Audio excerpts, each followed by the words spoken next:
Welcome, everybody. I'm Hayo Aiken. I'm just giving people a bit more time to be signed in here. I appreciate Susie Tansky's help with the College of Rural and Community Development, who's helping us welcome and bring into this room all the participants of this seminar. So let's give it a few more minutes, and maybe Susie, you can give me a thumbs up when you feel that we've got the bulk of the participants. I see you nodding. That's great. Well, welcome again to this place for knowledge exchange, a monthly seminar series that is jointly organized between the College of Rural and Community Development and the International Arctic Research Center at the University of Alaska. I'm excited and privileged to be given the opportunity to welcome you all here and be introducing today's speakers. I want to, in particular, before we get started, acknowledge the great support we've gotten both from CRCD, College of Rural and Community Development, and the IARC, International Arctic Research Center communications teams, as well as the organizers of this seminar series. And before we get started with the actual presentations, I would just like to take a few minutes to provide a bit of background on what is in store for today, and then broader the seminar series as a whole, introduce the organizers of this seminar series for the academic year, and then introduce the speakers. So Margaret, if you could, yes, thank you. In my role as director of the International Arctic Research Center, again, my name is Hayo Aiken. I came to UAF in 1998 as a snow and ice researcher. I'm originally from Germany, where I worked in polar research, but then had the privilege to come here to the University of Alaska Fairbanks. Part of what drew me, which is why I'm so happy to see this event here today, was the opportunity to work with snow and ice experts from the indigenous communities, the true knowledge holders of snow and ice and all the various forms and roles in the environment. And I've been serving as director of the International Arctic Research Center here for the past several years, and have in that role had outstanding support and guidance and leadership from people like Melinda Chase, Sarah Trainer, Krista Herringa, and others who've been reaching out to the College of Rural and Community Development and vice versa to see how we can be better connecting research at a research center such as IARC and the education, knowledge, production, research that's underway at CRCD. I want to acknowledge CRCD leadership, both in terms of the dean, Brian Uher, who was starting out with these conversations, and now Veronica Plum, who were instrumental in helping support this partnership, and of course the people who are actually organizing the seminar series here.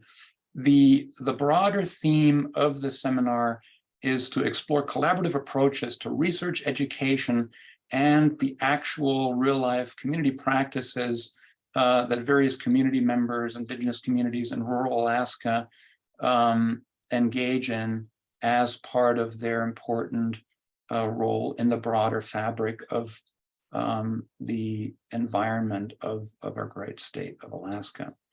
And the overall structure of the seminar series is such that we, or rather the organizers, will be hosting these monthly seminars.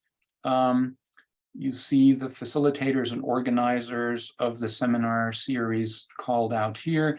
These include CRCD faculty members Josie Sam and Santa Roach, who are with the Department of Alaska Native Studies and Rural Development, respectively.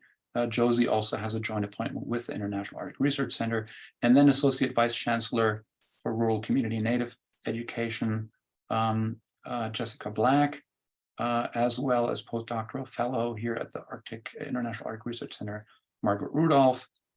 All of them have been instrumental in getting this seminar series launched.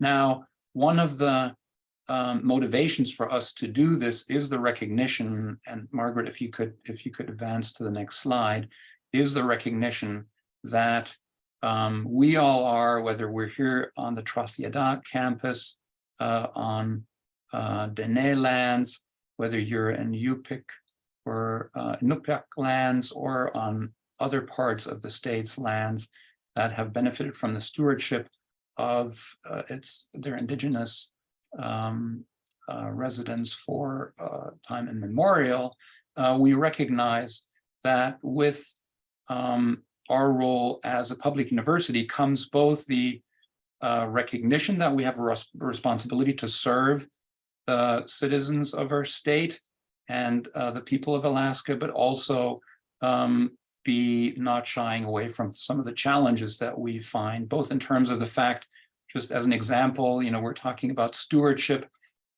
The indigenous stewards of these lands have managed over millennia a very complex and intricate landscape that includes various forms of snow and ice, that includes terrestrial marine ecosystems.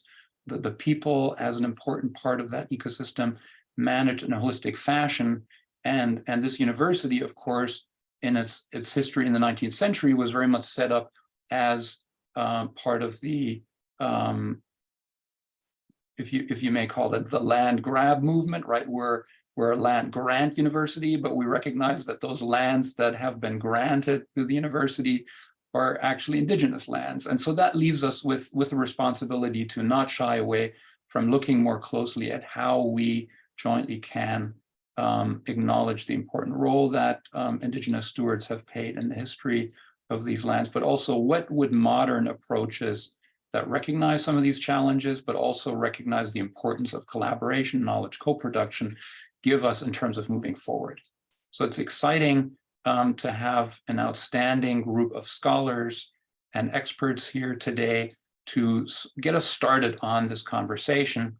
So I'd just like to take a few minutes here to introduce our three speakers for today, who are going to be addressing the topic of community engaged and community-driven research with a focus on processes and protocols, which I very much value because that's going to help us think about how we individually can do better and improve the way we're drawing on the great resources and capacities that we can share between our respective units here within the university, but more importantly, working with people out in the various parts of rural Alaska. Dr. Jessica Black, Associate Vice Chancellor for Rural Community and Native Education, is one of our speakers.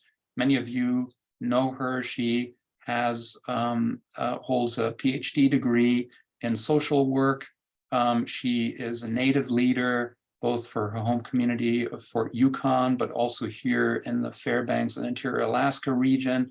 Was recently recognized for that leadership. I always admire, Jessica, your ability to both be an effective leader in all aspects within the community, but also be a patient and mindful contributor to making UAF a better place as a university. So thank you for that.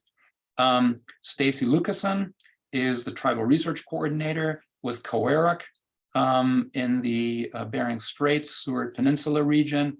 Stacey's background includes a master's from the University of Alaska Anchorage.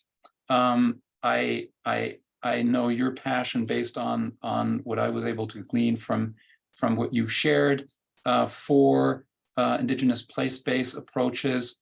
I very much value and see the importance of the role you have with Kawerak.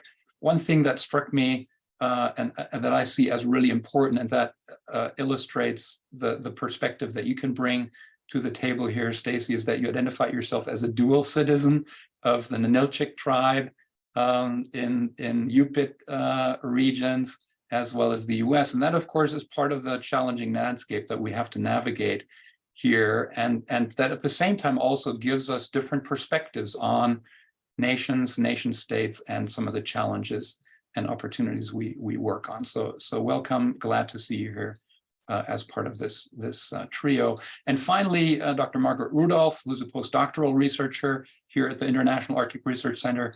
Margaret has a very substantive career behind her and ahead of her as well.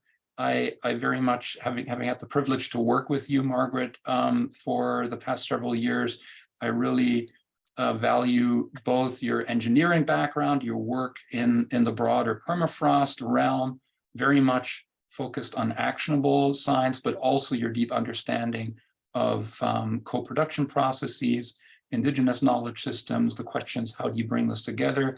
I want to highlight that your expertise was recently recognized by the National Academies of Science here in the US, who invited you to contribute to one of their panels, because this is a challenge that we are grappling with at the national and international level as well. And again, that's why I'm so excited about you all sharing more of your thoughts with you. And now I got to apologize. I really talked a lot, but hopefully that's all you're here for me for today. Again, thanks to everybody who made this happen. I'm really excited about seeing this, and I'll hand it off to you, Margaret, as the first speaker. Thank you. Thanks, Hayo. Thanks for the great introduction. Dr. Jessica Black and I, as facilitators, wanted to kick off this lawn series to really solidify the style we're going for it. Just provide that example. And so I am your first speaker. This is work I did during my PhD with ACAP.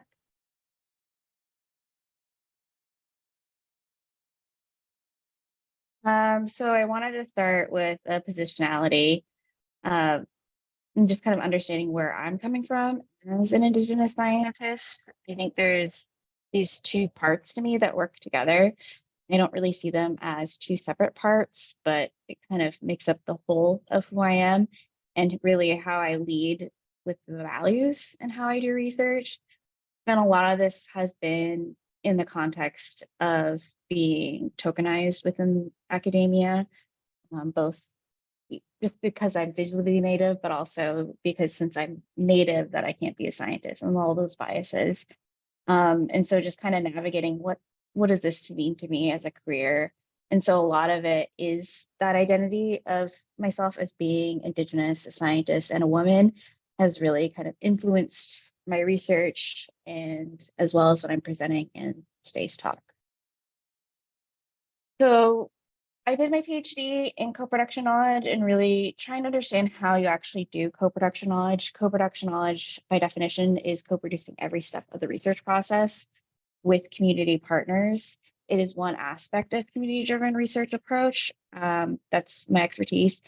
And I thought I'd provide kind of like a different perspective, more like a technical perspective. I did a synthesis paper on what are the factors of success in trying to do co-production knowledge. And I pulled in a lot of different disciplines from co-production knowledge, boundary spanning, sciences, team science, convergence, as well as Indigenous methodologies and evaluation.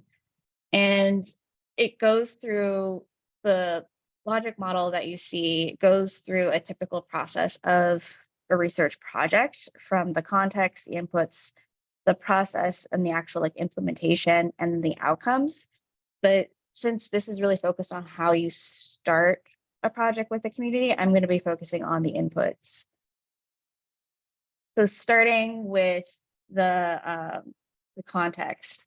And so these are the external factors that go into a project that influence the project. This is at the institution, with funders, with communities, and then if you're working with agency partners as well. And there are elements such as funding, whether there is a call for funding to support the type of work you're looking for. Technological capacity is really important when you're talking about Alaska. Organizational support, political influence, as well as when you're working, especially with Indigenous communities, the historical and present day colonization, racism, and systemic inequities that really influence the project. Capacity in general, beyond just technological, and then the logistics aspect, because Fairbanks or Alaska is very large and we're remote, and that really influences it, as well as the turnover that can happen with staffing within projects. And then the next part, as you go from context and the actual inputs, is this intrapersonal side of things. An example of this is my positionality and really understanding my motivations, what influence me, my biases, and things like that, because only through that are you able to really be non-biased in your research. It's this heavy self-reflexivity and cultural awareness that is really important when you're doing this work. It's something that's talked a lot about in Indigenous methodologies. There's also a concept of from science to team science called readiness to collaborate, whether people can commit to working on a project, have the time, the motivation, the openness to wanting to learn through the projects, the proficiency and expertise. In some sense, when you're trying to do co-production knowledge, you really need to have that expertise to do so, and you need that training and education. Then the next stage when you're looking at that is interpersonal, and that's between people. And this is both during the input and like that influences the start of a project and whether it's successful in starting or not, but also influences throughout the project. And that's because when you're doing these types of projects, there's these diverse perspectives. So of course, there's going to be some conflict in the goals and assumptions and things like that, and really just needing to be inclusive, having those shared goals and dealing with the power dynamics. Communication is key in this, and having communication plan and agreed upon way people are communicating and when, the time, and this really builds transparency and shared understanding, as well as being flexible and being able to solve issues as they arise as part of that like normal team dynamics things, as well as having clear roles and responsibilities. Another project I worked on was looking at boundary spanners, those who facilitate research with communities. And then the last part of the inputs is really the formation of the partnership. And this is at this stage when you're usually writing a proposal. And so there's this really long period of starting a project that is really informal relationship building, trust building before you even get to the proposal part. The proposal part, I think a lot of researchers see that as the start, but it's really not. There's a lot of work that goes into even getting to the part of writing proposal if you're trying to do co-production or community-based work. And so this is co-producing the research design. What does it look like? What are the goals? What are the methods? All those different details that go into a research project. Building legitimacy or the sense of fairness. And this comes from like trust, relationship building, equitable distribution of funds within the grant builds a lot of that sense of fairness with your community partners. It's really important to have the project be community driven in the topic and the relevancy, which means it's in the local community context versus a lot of research is abstraction. And so it kind of pushes it that needs to be relevant for that community.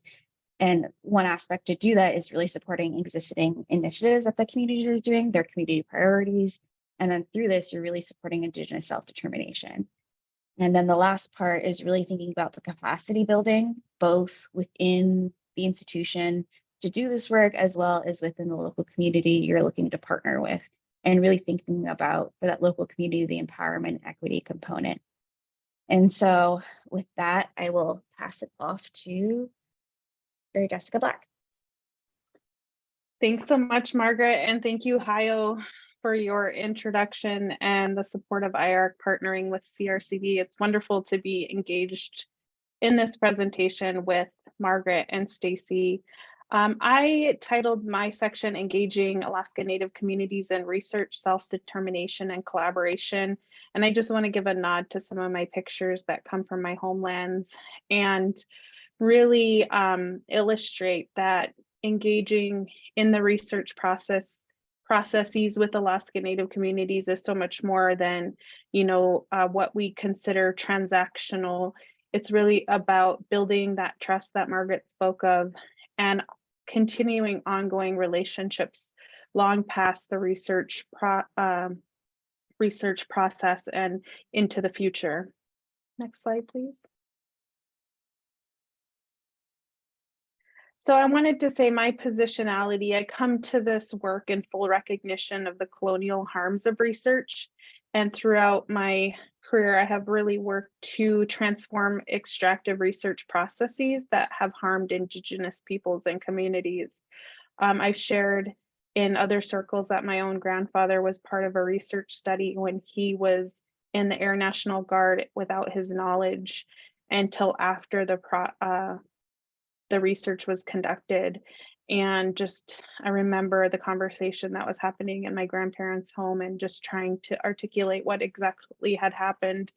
And I remember that. So it was a really burning moment in my life of like coming to understand that people can do that. And then thinking now as a researcher back on that, you know, I never want to be in a position, one, that would harm, but actually want to do quite the opposite, is engaging with Alaska Native communities in a respectful and reciprocal way. I have to also acknowledge that when I share my work, it really is the intellectual guidance of my elders, and I name a few here, and scholars, leaders, fishermen, students, and activists who've shared knowledge, experiences, and reflections, and they are a central foundation of this work. Next slide, please. I just also wanted to share a few pictures from our fish camp and also share that, you know, I am a proud UAF alum for my bachelor's and obtained my master's and PhD at Washington University in St. Louis. But I would say my earliest education really was grounded on the banks of the Yukon River at fish camp with my large extended family, and that really motivates my work today. Next slide.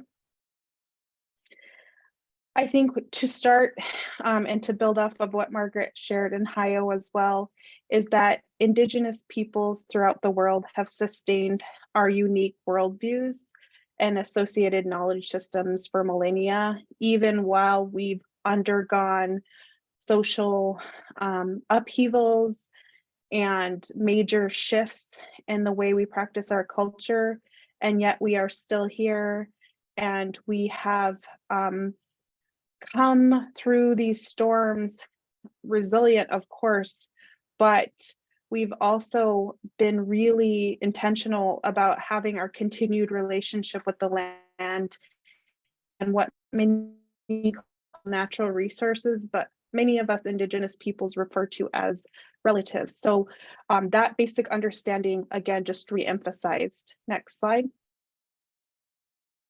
And because of the thousands of years of Indigenous stewardship, presence, and care, our land has, for the most part, reflected this, although I would say with climate change and some of the associated impacts that our land and our animal, plant, water relatives have suffered in many ways. And so that also motivates my work. How can we be in good relationship with the land, animals, and waters and reflect the stewardship and care they've also provided us?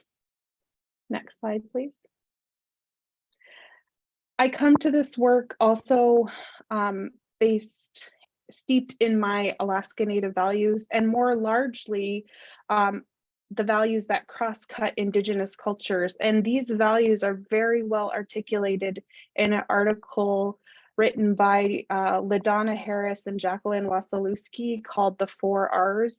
Well, it's actually titled Indigeneity and Alternative Worldview, but the values of relationship, responsibility, reciprocity, and redistribution are central.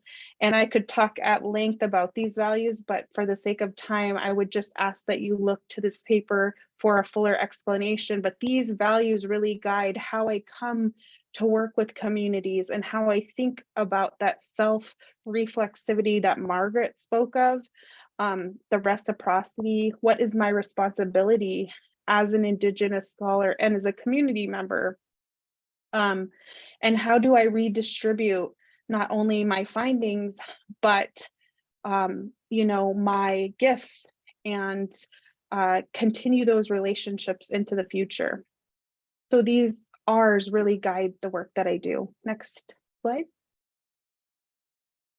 I also have to say that, you know, there are over 200 federally recognized tribes here in Alaska and over 400 in the United States. And these tribes are self-determined, and that is articulated in the Constitution, Article 1, Section 8, which you can read right here. And this self-determination is reaffirmed in the 1975 Indian Self-Determination and Education Assistance Act. And this recognizes tribal authority to contract with the federal government and to operate programs, but also act in self-determined ways, such as whether or not tribes want to engage in the research process with academics or researchers, right? It's a choice that tribes make, and they are deciding, whether or not, what type of research they want to engage in, how much involvement, if at all. And so we have to recognize tribes as self-determined. And what does that mean as researchers? That means that when we think about research with Alaska Native communities, that we are going to tribes, presenting our research, getting feedback as to whether or not they want to engage, or responding to their requests for engagement in research processes. Next slide. There's a body of literature around tribally driven research. It goes beyond community-based research, where tribes are involved in every step of the process and leading, actively and with self-determination, rather than passive recipients of, say, my research idea. They are engaged in every process. They are requesting, they are directing, they drive the agenda all the way through evaluation. So I would just ask that those online that are interested, there is a body of scholarship out there that's growing. I provide one source there, but it is a different way of looking at and engaging in the research process. Next slide. And I want to finish up my part. There's so much more to say, I'm sure, for each one of us, but we want to also offer time at the end for questions. But the way in which I engage with Alaska Native communities is very much based on Indigenous methodologies. So what does that exactly mean? That can mean many things, but to name a few, Indigenous-led building and strengthening ethical relationships, connecting to the priorities of the community. Indigenous students, partners co-lead the work. The way in which research, for example, focus groups, we have a term called circle dialogues, which look a little bit different. Though these dialogues are co-led by our partners in Alaska Native communities, multi-generational interviews where the grandparents, the parents, and the grandchildren together are interviewed, so that not only are they answering questions and building off each other's answers, but they are co-learning in real time. And then cultural exchanges and deep learning opportunities, so that not only are we gathering data, but we're providing opportunities to continue cultural practices and opportunities for families, community, and children to learn. So in that way, we're offering reciprocity and giving back to community based on what they want to achieve during the research process. So I will end my time there and say, I'm happy to talk more offline with folks that are interested, but there's a lot that goes into each one of these presentations, and just thank you so much for your time. And I will pass it on to Stacey. Thank you, Dr. Black, and thanks, Margaret and Hayo, for having me here. As you guys heard, I am the Tribal Research Coordinator for Kawerak, which is the regional tribal entity that is comprised of each of the 20 member tribes of the Bering Straits region. And this Tribal Research Coordinator is a new position that Kawerak has, working with often scientists, right? I work mostly with you guys, as well as our tribal councils and tribal members in the region. But a big part of my job is helping bridge the gap for people who want to come, to make sure that they're doing it in a way that's respectful and ethical. And so anyway, I wanted to share about this project, which is the Knowledge and Research Sovereignty Workshop. And that was held in 2021. And this is from the report, which is available on our website. You can see there at the bottom, that's where Social Science Program has quite a few quite a few resources available online. And so you guys can go to the next slide, please. So this workshop actually occurred prior to my joining Kawerak, but I wanted to talk about it as an example of researchers and community members like really following something that the tribes had asked for. This is something that's directed by the tribes. It's not coming from outside.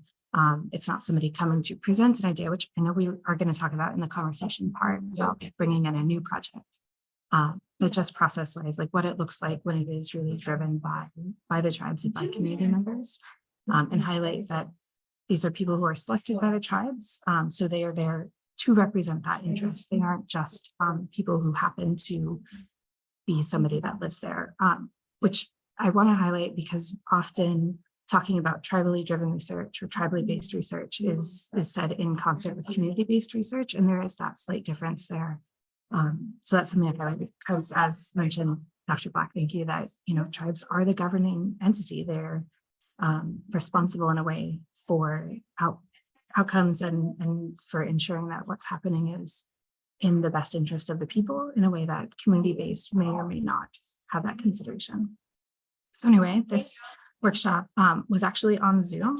So when we talk about methodologies and we talk about ways that you can really be engaging with Indigenous peoples, it doesn't necessarily mean that you have to be in the community. That certainly is valuable and you get a lot of depth for it, but just don't feel limited, I guess. So that's specifically why I'm talking about a Zoom-based workshop, is that it can be something that is really modern and looks like this in a lot of ways, which is really comfortable, I think, for people from academia.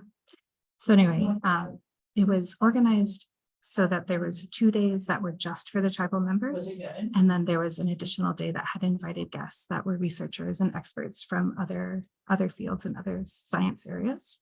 And the goals of this workshop were to bring people together, to share, to educate and learn from each other, build and strengthen community networks, all of which leads to a better future related to tribes and research in the region. You can go on to the next. Thank you. So some of the background of, and like I said, this is a continuing work that's following tribally designated priorities, but to build on that earlier work, talking about indigenization with a capital I and indigenization with like a lowercase I. Both of these things really do need to happen to improve the quality of research in Indigenous and rural communities and understanding of what your outputs are. So if you think about it, Indigenous with a capital I is increasing and improving the involvement and engagement of Indigenous people, communities, and perspectives in research and research processes. But it's also understanding the ways in which all research is defined by communities of various and cross-cutting types. So by the tribal communities, by a research community, by a community of research users like a policymaker. And so it's getting that context put together. You go to the next, please.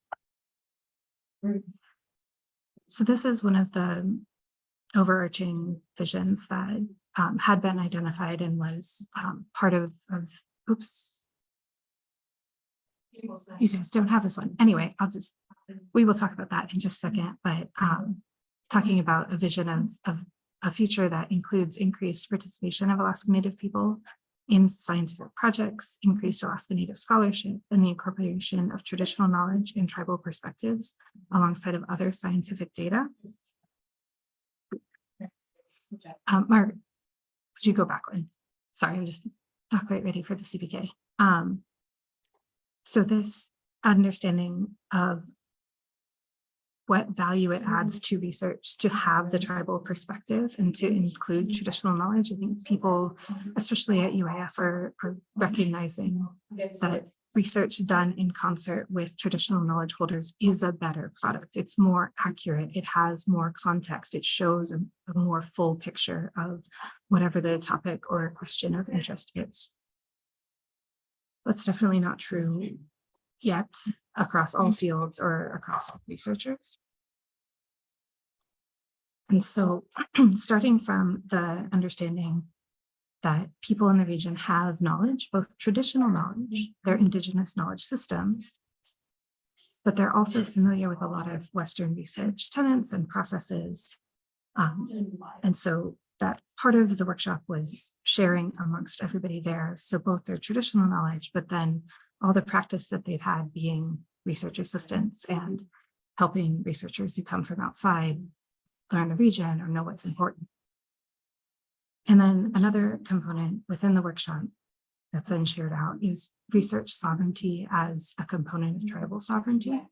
So tribal members already understand self-determination and sovereignty, and that their tribal government is a governing body, right? They are responsible for their community. That's why they set their own priorities, and that's why they approve or deny researchers that want to come and want to add to like the broader systems of knowledge that may or may not be of any use to that community. That's why it's important to go to that government. And again, that is different than when you are looking for community perspectives or people who might add in a community-based research project, but like when you're actually doing tribal co-production, that you're working with that government and understanding their position as the responsible body for that place. All right, now I can talk about the co-production framework on the next slide. So this framework is existing, and you can read its entire paper also on Kawerak's social science website, but this is a framework for co-production of knowledge, which is a goal that, you know, many folks currently in working in the Arctic are reaching toward, and SF is starting to expect. And as you can see, like there's multiple components and a lot of them are iterative, right? So you build trust and respect. You don't just walk into a place and have that. You build relationships. These a system of reciprocity that can start with, right, like a single project or a single phone call or a single time at a conference. But to really like reach for co-production, it really needs to be situated in a larger arc of continuing work. And if that's as an individual coming, you know, and joining and supporting a set of tribes' existing priorities, where perhaps you're a one-time expert, like you can be part of that larger process of co-production. But it's really challenging to imagine a standalone, singular, pop in, do something, leave sort of project as actually fitting within goals of co-production, because it is much more of a process and a relationship and not a single instance. So the outcomes from the knowledge and sovereignty workshop, of course, we're using this co-production framework and training a lot of the experts and scientists that came for the third day, so that they had practice doing and they had more experience with this. And that's one thing to highlight, is that there's a capacity gap amongst researchers that tribes recognize in terms of their knowledge of the region, their knowledge of the history of research with Indigenous peoples, but also just baseline knowledge about the place that they want to be doing work in. And so instead of having that continually on individual tribes to be doing that education, putting some of that effort back on the broader research community to be educating their grad students and people that they want to bring with them as research assistants when they have somebody coming in. And then some research priorities were outlined from this workshop, and also next steps for what the tribes want to see coming from their in-house researchers. So where does this project go? What does this arc continue? And then the last slide is those websites we can find those reports, and then contacts. So research@kawerak.org. Brianna. Great.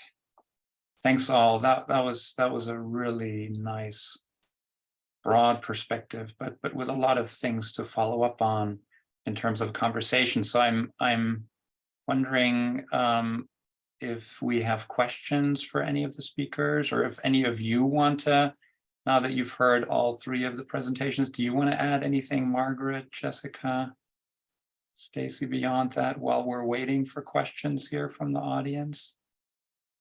Yeah, I would just say like maybe something that you've heard throughout all three of our presentations is just the ongoing relationship building and trust, and being able to take some of the constructive criticism that comes with conducting research, right, in a meaningful way, is having that open dialogue and communication. And I think that's difficult because in the academic realm, we're often pushed to finish our degree, start, getting grants, publishing. So it's a very fast track, process, whereas life in our communities is much different time-wise and how things work on the ground. And so building that ongoing communication and trust is critical. And I think that we all three spoke to that, but that's just something to consider, is like reconciling those two very different ways of seeing the world and operating in the world.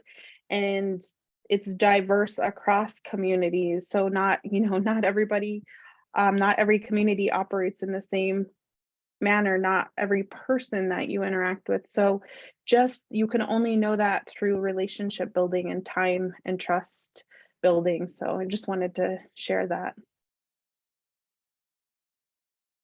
Great. I see there's a question from Q Mackey. You should be able to read it. Maybe I'll just quickly read it out. In 2020, both Kawerak and a group of distinguished Arctic scientists wrote a letter to the NSF, National Science Foundation, about the Navigating the New Arctic program. What positive changes, if any, have come out of it in 3 years? Anybody want to take that question? Looks like Stacey would like to respond to that. Great. Thank you, Susie, and thank you for asking, Q. That is ongoing right now. We're actually looking at what change has occurred since those letters were written, and as the Navigating the New Arctic plans the community conference in this coming spring, spring of 24. That's one of the things that we expect to have together, hopefully as a session. And so we're looking. We want to be seeing those changes and advertising the positive change as that happens. Yeah, and I appreciate Kawerak really also trying to provide resources and tools to researchers. You referenced the Chlamyua knowledge co-production framework that had a lot of strong participation leadership by Kawerak.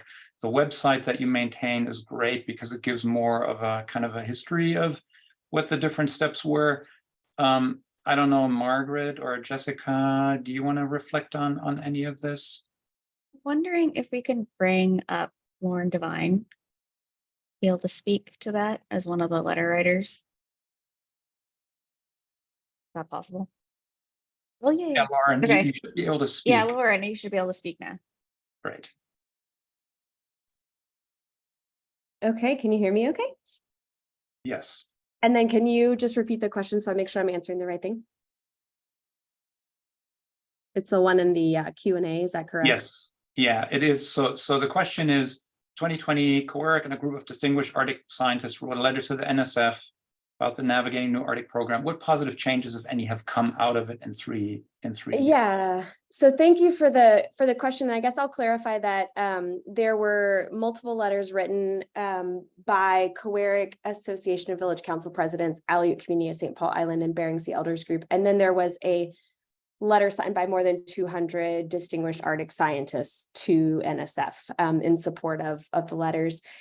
And there have been conversations between our organizations as tribal organizations with National Science Foundation and I guess adjacent or related individuals and representatives. And I feel as though change is slow, as I don't think that's probably surprising to anyone, but I think that we have seen some positive change in more of the general feeling of these types of conversations becoming more mainstream by getting recognized for the contents that were raised in both of those letters, in addition to the Arctic scientists support letter, that this is becoming a conversation that more people are able to individually reflect on, and it's bringing up some of these foundational process questions and changing the system in maybe finer or more subtle ways. I think there's a lot of work to go. I don't know that any of our organizations feel that the letters were sufficiently addressed. So I'll be very upfront and honest in saying that as a representative to the Aleut community of St. Paul Island, which is the organization that I work for and represent. But I think all in all, they have been effective in bringing a lot of issues to light and opening the door to these conversations across many diverse audiences. And so I will recognize that I think that those are positive changes that we've realized. Great, thanks, Lauren. I see there's a comment by Katie Spellman in the question answers that directly points to the NNA community office. And I do want to, I mean, this is a really important conversation because it does also raise the question, you know, there's work that people within the research community have to do just in terms of educating ourselves if we want to work with tribes, indigenous knowledge holders, indigenous or rural communities in the region, but also there's work to be done for the agencies, right? I do feel, you know, I can't speak for the National Science Foundation, but I do know that the program managers there have struggled with how to respond effectively. They're kind of in this box, and I think they're trying to see what are ways out of the box. And those are opportunities in particular for the people who are on this call here, affiliates with the University of Alaska, or members of rural community, indigenous, tribal organizations who can at least respond or work with agencies so that more resources become available on the agency side to address some of the challenges that were highlighted in the Kawerak letter. So I do want to then in that context point to Scott Rupp here, who pointed out that Margaret, you know, you highlighted that projects start well before the actual project gets going. That's a big challenge, you know, for us to understand. I, as a researcher, struggle with that, or have struggled with that in the past. How can you change the structure that's the process, and the hard work of relationship building is recognized as just as critical as peer-reviewed journal articles and successful proposals? That's the question Scott is asking. Margaret, if you want to take that. Yeah, I think there's a lot of parallels, but I think it's looking at how you do that in a different way, such as like attending workshops that are Indigenous led or related to co-management per se. You know, one example could be attending the co-management meeting. It could be going to tribal meetings. Helping them with proposals would be a really great example, and with funding, working more on white papers and those communications that are actually used by communities versus peer-reviewed journals are usually too technical for a general audience. Doing presentations, I think there's a lot to do in that sense that I don't think is too different than what is already being evaluated by researchers, but you just, instead of thinking about networking with other researchers and proposal writing with other researchers, you do it with community partners. I'm sure the other, like Dr. Black probably might have some other points as well. I think you've answered it really well. I might, we can add thoughts like typing in the chat. I might skip to another couple questions just for the sake of time. And then Stacey, if you want to also answer some. To Lolly Carplex question, within each of the Alaska cultural regions, has anyone cultural region established a regional research committee department to review research proposals of those interested in wanting to do research within a particular cultural region. Maybe the Arctic slope has something to this effect, but I don't know anything about it. Hope that makes sense. Yeah, so I know that the Bethel region through AVCP, I believe, has their own process of reviewing research proposals. Here in the interior, Tanana Chiefs, anything health related has to go through the research, health research board. And I know that because I'm on the health board and I chair the research committee. So I know a lot of regions are forming and creating their own review process. When I conduct research, I also attend the tribal meetings and present my research for tribal approval. So I think it's been done organically, but I know that TCC has a research review board, AVCP. I'm not sure about the other regions, whether they just go through Alaska area, IRB, but you know, I know it's growing. I think part of the challenge, and I think it's a challenge to all of us on this call, especially us Indigenous researchers, is helping to steward that process. There's a lot of protocols and documents, like the National Congress of American Indians established some tribal research review board documents, but also helping our tribes to think about what do they want to see in these projects and helping establish those methods. So I think that's a great question, Lolly. Thank you for asking it. We have a few more questions from Taylor and also Francis. Hi, Francis. It's good to see you on here. Maybe I would ask Stacey if you want to take a stab at any of these questions. I'd be happy to have you share. I wanted to jump down to a question posed by Francis Ross Furlong on reflections on pressing policy and systems change necessary in institutions, and some best practices for onboarding new students. And I was starting to type this, but I'll just say is that one of the barriers that I've seen in other experiences prior to joining Kawerak and continuing since I've started in this role is it's almost like a lack of vulnerability on the part of researchers. And I think because of the pressures of academia and expectations that you like, hurry, get through your programs, get published, that folks may or may not have mentors that they can rely on for the internal institutional support, for them to be vulnerable and say, I don't know enough about this community. I am interested in, sea ice, but I've never been, I don't know anybody from there. I don't know where to start. And I think that's a really hard thing in academia, to admit that reading or doing a literature review is not enough, and that you need more help in introductions and connection, or just time to absorb what you're trying to learn. And so that's a systems change, right? Like that's each individual contributes to, but isn't something that any one person can shift. Although I do think it's starting to shift just a little bit. I would say too, is that as far as policy,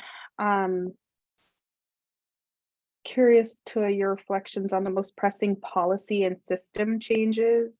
I think as far as research, feedback to some of the big funders as well, about the importance of relationship building and actually having funding to do that.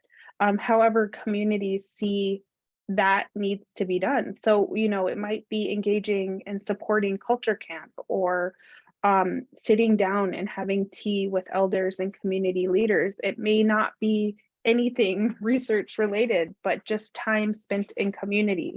And so I think we need to really continue to give, and I have been giving that feedback to NSF and NIH, but also understanding that these are really big, I don't want to say engines, but like really big organizations and entities that have been doing things a certain way for a really long time. And so I think that those letters that Lauren spoke to, and Margaret and others, they're really important, because it was, like Lauren said, over 200 researchers signed on, and many tribes and Native organizations wrote letters. And so that was action, that it was calling for change, and that was really important and critical. And it's created a lot of conversations and opportunities to do things differently. And so I think we need to continue to do that.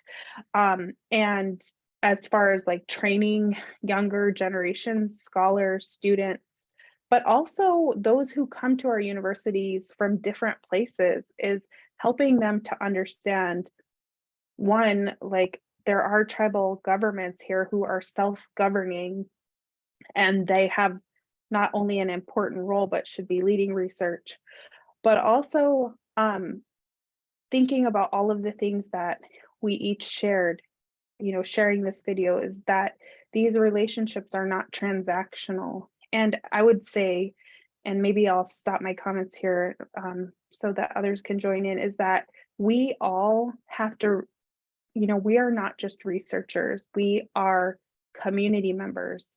So we have extra responsibilities, and I would say more important responsibilities to the communities that we work with, because we live here, our ancestors are from here. We have an extra responsibilities to do really good, ethical, relational work. Right. Sorry, go ahead, Margaret. Yeah.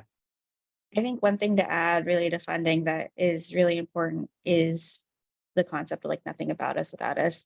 And really, NNA should have been co-produced, like the program at that level should have been co-produced with those that were intended to benefit from that program, like the indigenous communities of the Arctic.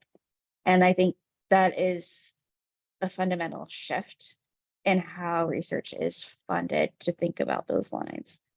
But I think it's really crucial, but I think that's where there is a big failure.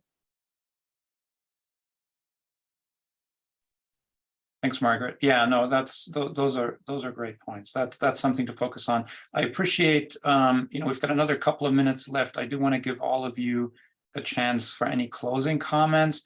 I did want to call out, I think it was great to see somebody from Yukon chime in.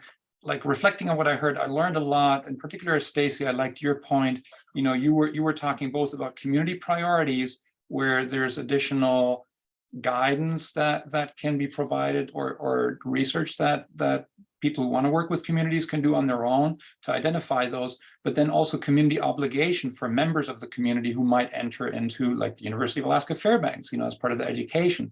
And so those two things, for us to think about, how can we both make the research and the education offerings, curriculum development that we pursue, be responsive to community priorities, and be mindful of ultimately those who want to work on research from communities, or who are part of, taking coursework at UAF or the university in general. They want to give back to the communities to meet those obligations. So connecting those two things more, that sounds to me like an interesting area to see how can we make progress.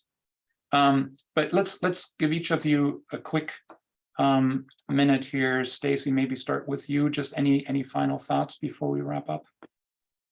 I just appreciate Margaret and Jessica, and then your two co-organizers, Josie and Santa, in that you are working on this knowledge exchange place, and that you're doing the work to look out for folks in community and work with community partners. So thank you, Kawerak, for having me. Margaret? Yeah, thanks. Really great to present with Dr. Jessica Black and Stacey Lucason. It was really interesting to hear the different perspectives. And I guess another thing, we will post these monthly until April. So please keep a lookout for more really interesting topics. Jessica? Yeah, thank you to everybody that joined in today. I think we had close to 100 people. That's awesome. There will be monthly, as Margaret said, presentations. And, I think we can all agree that these types of research processes are intentional, and they take time.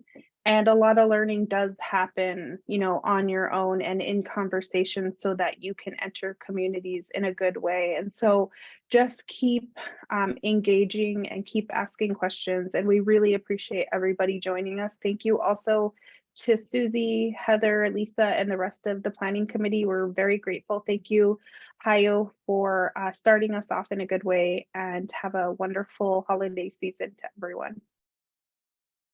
Great. Thanks. Hope to see you all back here. Bye.